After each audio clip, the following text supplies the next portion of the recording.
top, very nice. Are you having fun in the zoo today? Huh? Are you having fun in the zoo today? Yes. You are? That's good. And what's your favorite animal? A giraffe. A giraffe? I like giraffes too. Do you like birds also? Yes. You do. Are you ready to help me train a bird? Yes. You are? Alright, I'll have you hold your arm out to the side, just like this, with the palm facing up. I'm gonna put some special seeds in your hand. Now, Misha, you remember the really brave part, right? Yes. Are you brave? Yes. You are? Have you heard of a California condor? No. No? Okay, well they're really big, so I'll have you keep your arm nice and straight, okay? Get ready, from the back of the theater. I'm just kidding.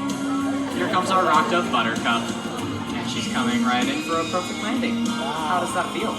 Kind of feels weird. Isn't she such a great bird trainer? Let's give her a big round of applause. Alright, you've been amazing. We're gonna go ahead and send Buttercup back inside. So I'll have you close your fingers and off she goes. Now, you were so great. I have a ticket for you to ride the carousel, but I need you to do a couple more things for me. Will you give your family a great big wave? And now say, here is Nick. Here's Nick. That was a great introduction from an awesome bird trainer. Way to go. You were fantastic. Hey, you can head right on back to your seat. Very good.